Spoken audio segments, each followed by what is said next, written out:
चलिए अगला जो टॉपिक क्या है अपना, प्रोसेस पढ़ना है हम लोग को कि भाई बायोटेक में लगभग क्या क्या चीज़ें होते हैं, कौन कौन से स्टेप्स होते हैं, वो तो सब आपने देख लिया। ठीक है, अब क्या करना है, जैसे सिंपली हम कह दें कि एक कंपनी है, ठीक है, और ये कंपनी क्या कर रही है, इंसुलिन बना रही है। ठीक है, अब सिंपल सा कि इस कंपनी को क्या क्या करना पड़ेगा, इस कंपनी में काम करने वाले जो वैज्ञानिक होंगे, जो डॉक्टर होंगे, वो कौन कौन से प्रोसेस को फॉलो करेंगे। ठीक है, बाकी क्या क्या चरण होते हैं, क्या क्या स्टेप्स होते हैं, हमने वो सारा कुछ देख लिया। बस करना क्या है कि हमने सबको अलग अलग पढ़ा हुआ है, सबको एक साथ इस बार कंबाइन करना है। उसके साथ साथ कुछ एप्लीकेशन मिलेगा इसी चैप्टर में, और इस चैप्टर के अलावा एक आपका जो अगला चैप्टर होगा वहाँ भी एप्लीकेशन ही है, मतलब कि कहाँ कहाँ पे बायोटेक का इस्तेमाल करेंगे वो सारा कुछ। ठीक है, तो दिमाग में आ रहा है क्या क्या चीज़ करना चाहिए हम लोगों को, खुद से बताओ, जितना पढ़ा है ना उसके हिसाब से उसके मुताबिक चलो, उसके बाद फिर हम हेल्प करेंगे जहाँ तक होगा। सबसे पहले अगर हमने सीधा सीधा बोला कि सर हमें क्या करना है, चलो हम एक कंपनी के अंतर्गत काम कर रहे हैं। ठीक है, अब उस कंपनी का काम क्या है, इंसुलिन बनाना, उसके लिए आपको रखिए। ठीक है, as a doctor, as a scientist आप क्या करोगे, शुरुआत से काम करना है, एकदम शुरू से काम करना है। ठीक है, बताइए क्या करेंगे। सबसे पहले डीएनए निकालेंगे, तो सबसे पहला काम क्या होगा सर हमारा, आइसोलेशन ऑफ डीएनए। इसका मतलब कि सर जिस डीएनए को हमें आगे ले चल के, या फिर जिस डीएनए का एक छोटा सा भाग, जैसे कहते हैं जीन बोल देते हैं हम लोग, तो या तो यहाँ पे सीधा सीधा जीन कह दें या तो डीएनए कह दें। हमको क्या करना, आइसोलेशन करना है। आइसोलेशन माने का होता है पृथक करना, सेपरेट करना। ठीक है, कर लोगे, हो जाएगा ना। खड़ी होइएगा बच्चे जरा आप, हाँ।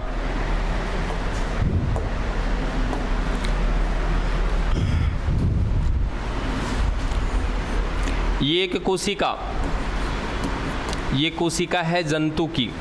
ठीक है, इसमें लो इसका केंद्रक हो गया ये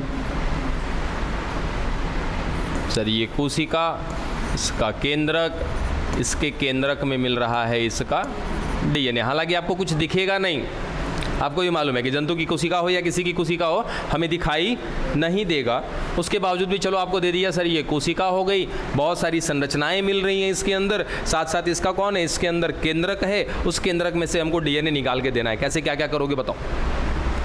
पहला ये स्टेप हमने क्या बोला है कि सबसे पहले हमको क्या करना है, आइसोलेशन करना है, पृथक्करण करना है डीएनए का ना। चलो निकालो जल्दी फटाफट, बताओ क्या क्या प्रोसेस आप करोगे। सब कुछ तो पढ़ा के ख़त्म कर दिया हमने। सर हम क्लास नहीं आ रहे थे तो ये वीडियो अपने लिए बनाते हैं, इसका कोई ज़रूरत है आपके स्टेटमेंट का यहाँ पे? आप आते तो जवाब दे देते, तो फिर बस डांट दे तो गुब्बारे की तरफ फूल जाओगे सब। बैठ जाओ। नेक्स्ट, अभी नहीं आए होंगे, बहुत खूब, बैठे ही रहिए, खड़ा होने की कोई ज़रूरत भी नहीं है। आप नहीं आए थे ना, आए थे, बताइए जल्दी फटाफट क्या करेंगे। थोड़ा जोर से बोलेंगे। हैं? क्या कह रही हैं जी?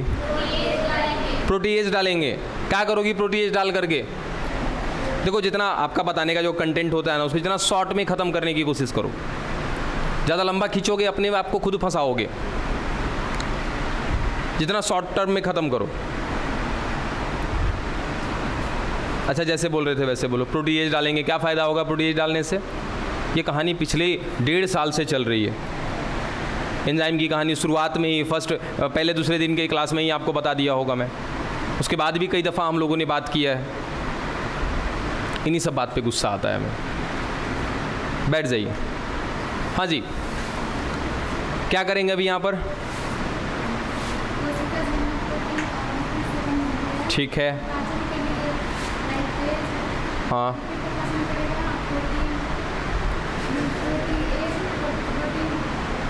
ठीक है। कुल मिला जुला के क्या ख़त्म हो जाएगा? इसकी कोशिका झिल्ली ख़त्म हो गई। चलो और और इसके बाद और क्या करोगे? मैंने बोला ना, अपने आप को जल्दी शॉर्ट में ख़त्म करने की कोशिश करिए, सीधा सीधा एक लाइन में ख़त्म करिए। सर हम लगभग सारे एंजाइम डाल देंगे। कौन से एंजाइम? वो सारे के सारे एंजाइम जिसका पोषणीय पदार्थ किसमें पाया जाता है? इधर देखो, जिसका पोषणीय पदार्थ किसमें पाया जाता है? जंतु की कोशिका में पाया जाता है। जैसे हमने बोला सर एंजाइम हम 5 प्रकार का इस्तेमाल कर रहे हैं, प्रोटीज इस्तेमाल कर रहे हैं, कार्बोहाइड्रेट इस्तेमाल कर रहे हैं, है ना, उसके बाद लाइपेज इस्तेमाल कर रहे हैं, बहुत सारी चीज़ें। तो सर उन सभी के सभी एंजाइमों का इस्तेमाल कर लेंगे जिसका पोषणीय पदार्थ कहाँ पर है? जंतु की कोशिका में है, सिवाय किसके? डीएनएज के।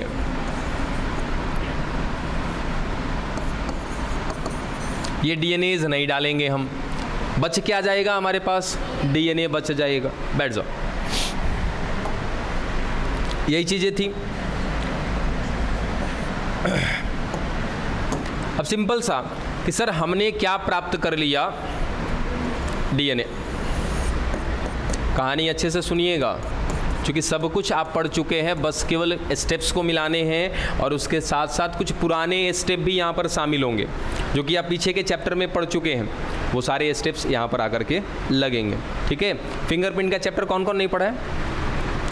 डीएनए फिंगरप्रिंट किन्होंने नहीं पढ़ा है? नहीं पढ़ा? अरे तेरी बढ़िया से ईमानदारी से हाथ उठाओ ना जी। 1 2 3 4 हो गया बंटाधार आप लोग का। हाथ नीचे रखिए। बाकी लोगों ने पढ़ा है ना? डीएनए फिंगरप्रिंटिंग का 100% प्रोसेस यहाँ पे लागू होगा। अब आप समझिएगा, क्लास छूटने के बाद बोलते हैं ना कि लेक्चर जाके कंप्लीट करा करिए। चलिए, ये क्या है? हमारा डीएनए। अरे भाई हट जा। ये हमने अपना डीएनए प्राप्त कर लिया। इस प्रोसेस को क्या नाम दिया? आइसोलेशन ऑफ डीएनए, ठीक है। डीएनए का पृथक्करण। उसके लिए आप कौन से एंजाइम का इस्तेमाल किए जरा बताओगे? लाइसिंग एंजाइम, जिसको हम क्या बोलते हैं हिंदी में? लयनकारी एंजाइम, ठीक है। अब हर कोशिका के लिए वो लयनकारी एंजाइम अलग अलग हो सकता है। अब वो डिपेंड करता है, आप खुद से सोचो कि सर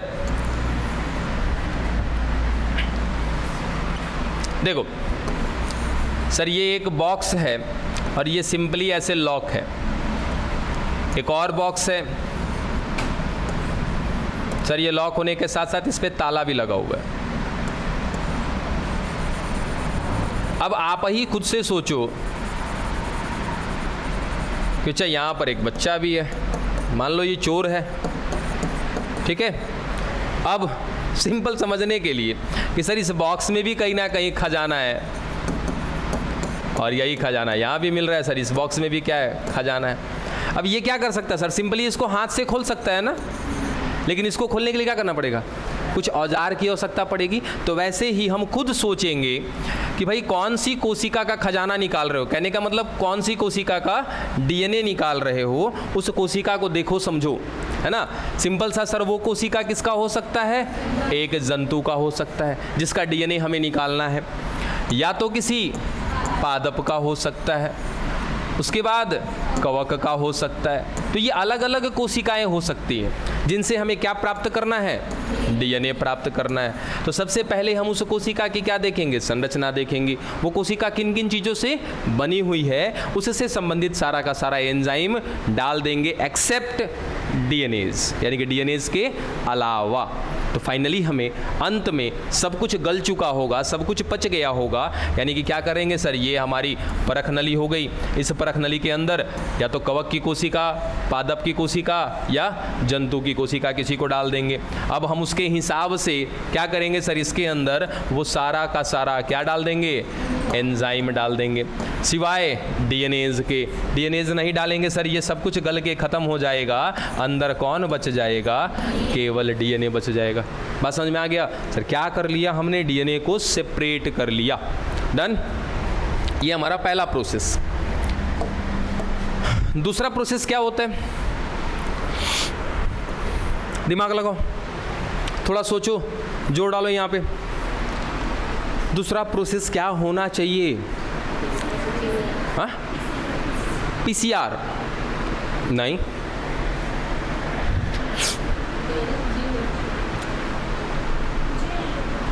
जेल इलेक्ट्रोफोरेसिस, ठीक है। अब कोई ऐसा प्राणी है यहाँ पे जो जेल इलेक्ट्रोफोरेसिस को नहीं जानता हो? कितने प्राणी ऐसे हैं? जेल इलेक्ट्रोफोरेसिस एको प्राणी ना है जी, सब जानता है इसमें। इधर आप दोनों जानते हैं? बोलिए। नहीं जानते फिर भी लगे हुए हो।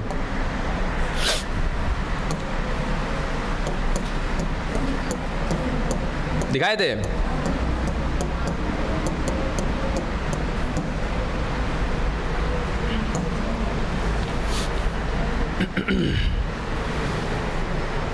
देखो ये यंत्र है, ये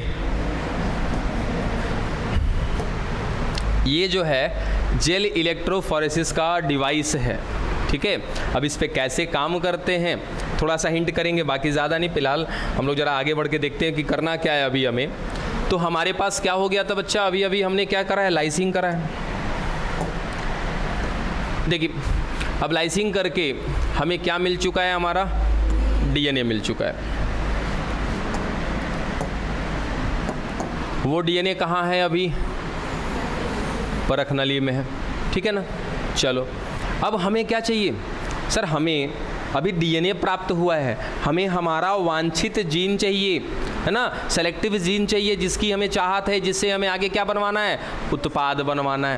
तब अब क्या करेंगे, तब इसके लिए इस्तेमाल करेंगे, इस परख नली में इसका इस्तेमाल करेंगे, बताओ,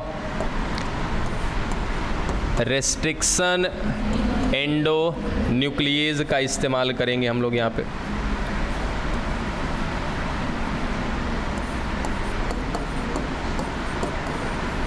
अब रेस्ट्रिक्शन एंडो न्यूक्लियस क्या कर देगा यहाँ पे, बोलो? डीएनए को छोटे छोटे टुकड़े में काट देगा। केवल छोटे छोटे कि बड़े टुकड़े में भी?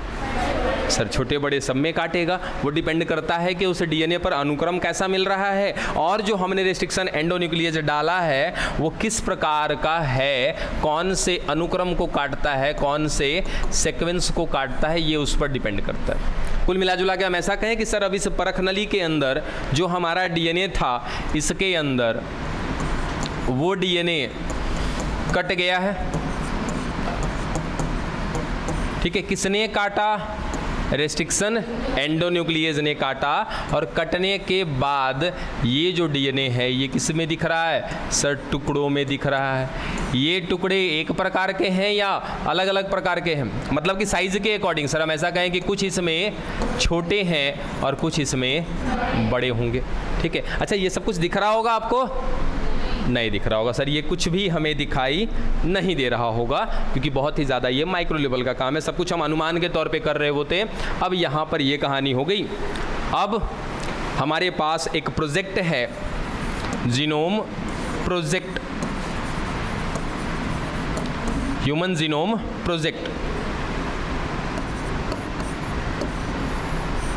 अब क्या करेंगे सर, तो ह्यूमन जीनोम प्रोजेक्ट के अनुसार हमें पता चल गया कि हमारा जो इस कटा हुआ डीएनए है, कटने के बाद ये टुकड़े में बटा है, छोटे और बड़े में बटा है। और हमें जीनोम प्रोजेक्ट के अनुसार मालूम चल गया कि जो हमारा जीन आगे उत्पाद बनाने में इस्तेमाल में आएगा, मतलब कि जिससे हमें आगे चल के क्या कराना है, प्रोडक्ट बनवाना है, वो जीन सबसे छोटा है।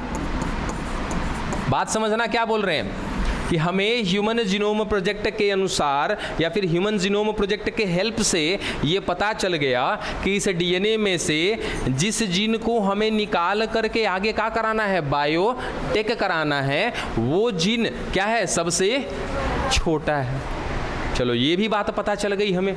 अब क्या सर, इसमें से सबसे छोटे वाले को निकाल लेंगे। दिख रहा है कोई इसमें छोटा, सर ये वाला छोटा है, निकाल के आगे प्रोसेस कर लेंगे ना।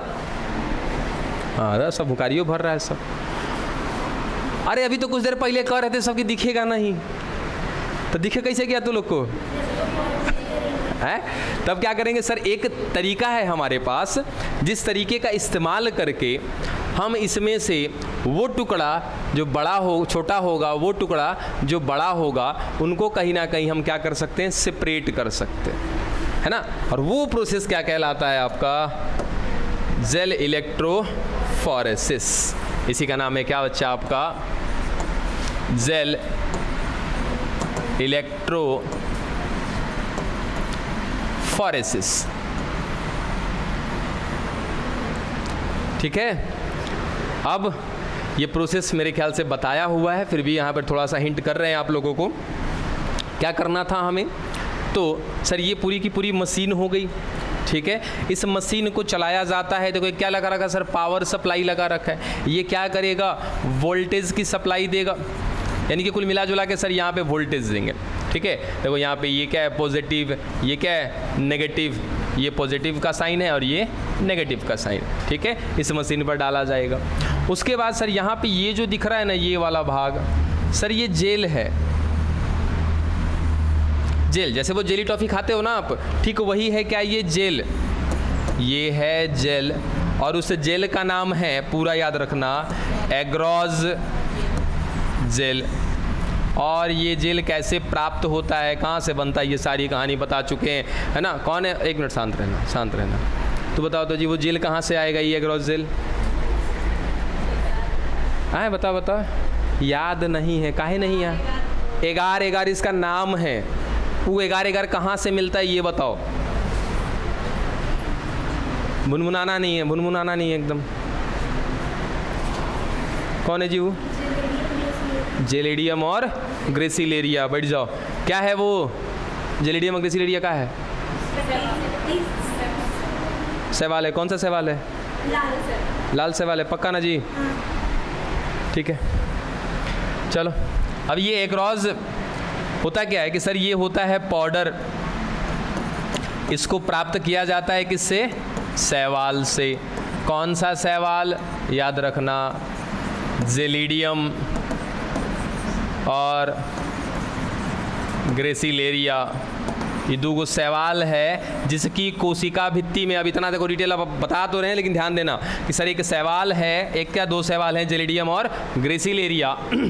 इनके कोशिका भित्ति में पाया जाता है कुछ पदार्थ। जब ये सूख जाते हैं शैवाल, इन्हीं को बुक के उनसे वो पाउडर प्राप्त करते हैं, उसको क्या बोलते हैं? एग्रोज पाउडर, ठीक है। क्या कहेंगे? एग्रोज पाउडर। और उसी को जब हल्का सुसुम पानी डाल के मिक्स कर देंगे ना, तो क्या बन जाएगा? गाढ़ा सा जेल बन जाएगा। उसी को क्या कहते हैं? Agarose gel. अब सोचो, जो जेली वाला टॉफ़ी आप खाए थे, क्या वो बाहर से देखने में हल्का मतलब कि उसमें छोटे छोटे छिद्र दिखाई देते हैं? सर जेल में होता है, ठीक है। तो वैसे ही ये जो यहाँ पे जेल लगाया गया है ना, सबसे पहले इधर ध्यान दो सर। सबसे पहले इस जेल को उठा करके लाके इस मशीन पर रखते हैं, किस पर? जेल इलेक्ट्रोफोरेसिस पर ला करके हमने इस जेल को रख दिया। बाद में यहाँ इस जेल में ऐसे गड्ढे बनाते हैं। ये वाला सर ऐसे गड्ढा बनाते हैं हम लोग। इसमें गड्ढा बनाने के लिए क्या करते हैं, ये भी आपको उस समय बताया था कि जैसे को सिक्का रख दो, ऊपर से क्या करो, अपना जो भी रंगोली वगैरह बनाना है बना लो, फिर सिक्का निकाल दोगे तो वो एरिया खाली रह जाएगा ना। ठीक है, वैसे ही काम करते हैं। जब जेल जमा रहे होते हैं तो यहाँ पे मेटल्स की प्लेट डालते हैं। मेटल का प्लेट डाल करके फिर जेल जम जाएगा, वहाँ से मेटल का प्लेट निकाल लेंगे, ठीक है। चलो, अब उसके बाद क्या करने वाले हैं? तो सर इससे पहले जो यहाँ पे परख नली में हमारे क्या थे, डीएनए के छोटे छोटे टुकड़े थे ना, हमें तो दिख नहीं रहे थे ना। क्या करेंगे सर? पूरा इस ट्यूब को उठाएंगे और इस छिद्र में सब में डाल दिया जाएगा। थोड़ा थोड़ा डीएनए सब में पड़ जाएगा क्या, ठीक है। अब डीएनए पर कुछ चार्ज होता है। हाँ, डीएनए पर चार्ज होता है, नेगेटिव या पॉजिटिव? नेगेटिव चार्ज होता है। अगर आपसे ये पूछ दे कि काहे होता है तो बता दोगे ना? डीएनए पर नेगेटिव चार्ज काहे होता है? नहीं मालूम है, बैठ जाओ। ऑर्थोफॉस्फेट के कारण होता है ऐसा, ठीक है। अब यहाँ से सर डीएनए को उठाया, यहाँ पे डाल दिया हमने डीएनए को। अब क्या होगा सर? इस मशीन को हम कर देंगे ऑन।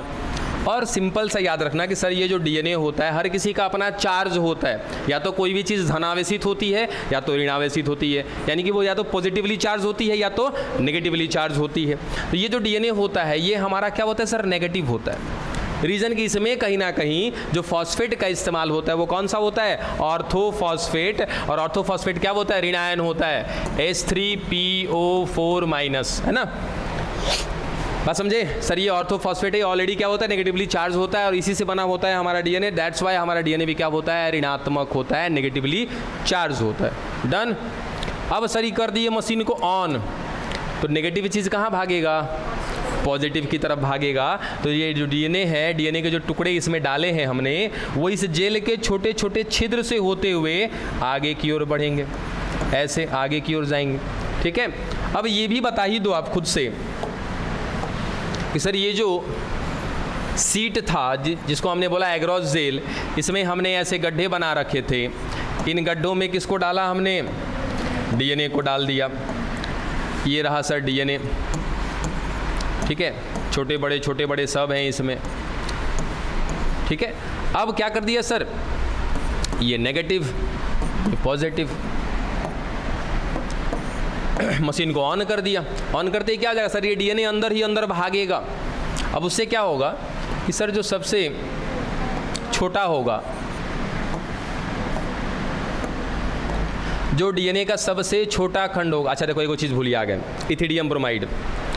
ठीक है ना, यहीं पे सर यहाँ डीएनए जो हमने डाला है ना, इस डीएनए पर यहाँ पर एक को डालते हैं हम लोग कलर देने वाला, या फिर ऐसा कहो सर रेडियो एक्टिव पदार्थ डालते, रेडियो एक्टिव मटेरियल डालते। कौन होता है वो? ETBR।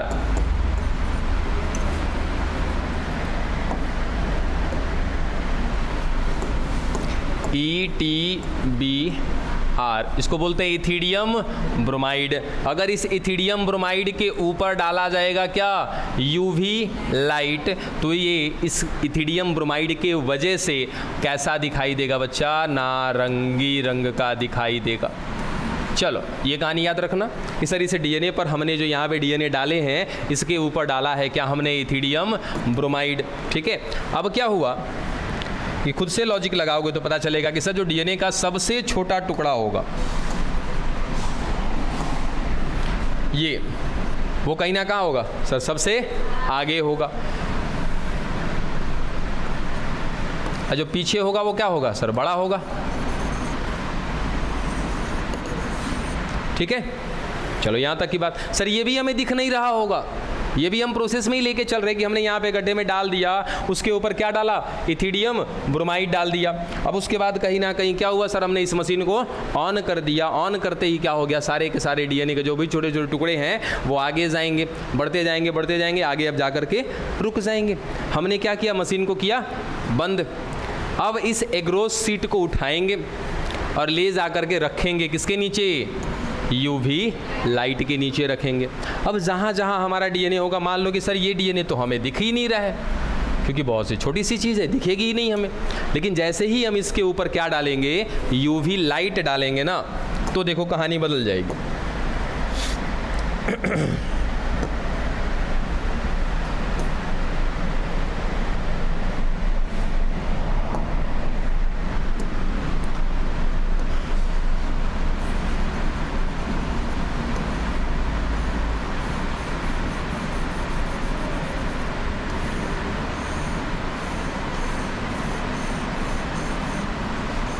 समझ में आ रहा है? सर हमने UV लाइट डाला ना, तो UV लाइट डालने के बाद कुछ ऐसा दिख रहा है हमें। इसका मतलब ये कौन है सर? ये वो डीएनए है, इस जेल के अंदर फंसा हुआ है।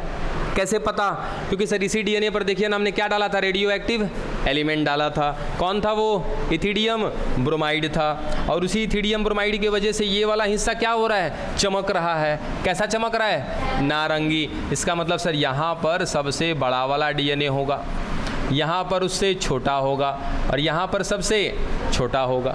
ठीक है, अब तनिक याद करो तो क्या करना था सर? हमें सबसे छोटे वाले को निकालना था, क्योंकि ह्यूमन जीनोम प्रोजेक्ट तो यही कह रहा है ना कि जिस जीन की आपको चाहत है, डिमांड है, वो सबसे छोटा है। अब क्या करोगे सर? अब कुछ करना थोड़ी है, यहाँ से अपने जीन को निकाल लेना है। अब हमें ये तो दिख रहा होगा हिस्सा। अब क्यों दिख रहा होगा? क्योंकि हमने इसके ऊपर क्या जलाया? UV light. अब इसको यहाँ से कट करके ये पूरा हिस्सा यहाँ तक, क्योंकि अनुमान है कि डीएनए यहाँ पर हमें दिख नहीं रहा है, वो हिस्सा चमक रहा है। किस वजह से चमक रहा है? क्योंकि सर वहाँ पर इथिडियम ब्रोमाइड है, इसलिए चमक रहा है। अब इसको आराम से चक्कू से, ब्लेड से, जैसे भी होगा, जो भी अपना यंत्र होगा निकालने का, उस हिस्से को काटेंगे यहाँ से, और काटने के बाद एक सीट पर ले जा करके डाल देंगे, और उस सीट का नाम होता है क्या? Nylon seat. सर ये रही वो सीट। इस सीट के ऊपर ला करके हमने रख दिया है किसको? सर इसे डीएनए के टुकड़े को, ये लो। अब कुछ ही समय के बाद इसके अंदर क्या मिल रहा था सर, ये हमारा डीएनए मिल रहा था सबसे छोटा वाला, ये लीजिए। ठीक है, धीरे धीरे क्या हो जाएगा, ये नायलॉन की सीट जो है 2 लोगों को सोख करके ख़त्म कर देगी। सबसे पहला कि सर ये ऑरेंज वाला कौन था, ये था कौन बच्चा, वो जेल जिसमें से काट के इसको निकाला है, और उसी में अंश मिल रहा है किसका, इथिडियम ब्रोमाइड का। इन दोनों को ये नायलॉन सीट क्या करेगी, सोख करके ख़त्म कर देगी। बस यहाँ पर केवल और केवल इस नायलॉन सीट पर कौन रह जाएगा सर, हमारा डीएनए रह जाएगा। मिल गया क्या हमारा डीएनए। ठीक है, क्या किया आपने अभी तक सर, हमने क्या क्या किया जरा देखो तो। सर सबसे पहले हमने क्या करा है, आइसोलेशन किया है, मतलब कि डीएनए को पृथक किया है। पृथक करने के बाद हमने यहाँ से क्या किया, अगला प्रोसेस स्टार्ट किया, जिसमें कहीं ना कहीं हमने, कहाँ गया जी बोला, ये रहा कि सर दूसरे में हमने क्या किया है, रेस्ट्रिक्शन एंडो न्यूक्लिएज का इस्तेमाल किया। डीएनए को छोटे छोटे खंडों में हमने काट लिया है। फिर हमने उन छोटे खंडों का पहचान करने के लिए, अलग करने के लिए किसका इस्तेमाल किया, तीसरे नंबर पर जेल इलेक्ट्रोफोरेसिस का। तीसरे नंबर पर हमने क्या किया, जेल इलेक्ट्रोफोरेसिस कर लिया। जेल इलेक्ट्रोफोरेसिस करने से क्या फ़ायदा हो गया सर, हमें हमारा वांछित जीन मिल गया, सेलेक्टिव जीन मिल गया। अब क्या करोगे, चौथा नंबर, अब क्या करोगे बोलो, क्या करोगे, प्लाज्मिड में जोड़ेंगे। अरे बुड़बको, एगो तो और स्टेप आ रहा है ना कि सर हमने जो डीएनए प्राप्त किया है ना, ये रहा सर वो डीएनए, इसकी मात्रा कम है, इसका अमाउंट कम है, तब क्या करोगे सर, पीसीआर करेंगे। यहीं पर आपकी क्लासेस रोक रहे हैं, तनिक बढ़िया से पीसीआर को पढ़कर आइएगा। तो पीसीआर पढ़ाए हैं ना आप लोगों को कि छोड़ दिए थे वहाँ पे, पढ़ाए थे ना, हाँ, तो तनी जा करके पीसीआर पढ़ लीजिएगा। पीसीआर में हिंट आपको क्या चाहिए कि सर पीसीआर क्या है। अच्छा सिंपल देखो, बस 1 मिनट कि सर हमारे पास क्या कोई ऐसा प्रोसेस है जिसमें डीएनए से हम क्या करते हैं, डीएनए बनाते हैं, है ना सर। ये हमारे अंदर ऑटोमेटिक होता है, क्या बोलते हैं इसको, रेप्लिकेशन बोलते हैं। और ये कहाँ पर होता है, हमारे शरीर में होता है। अगर हम अपने शरीर से बाहर क्या करा रहे हैं, डीएनए से डीएनए बनवा रहे हैं, तो वो तभी बना सकते हैं जब हम क्या करेंगे, पीसीआर। पढ़िएगा जरा पीसीआर को जाके।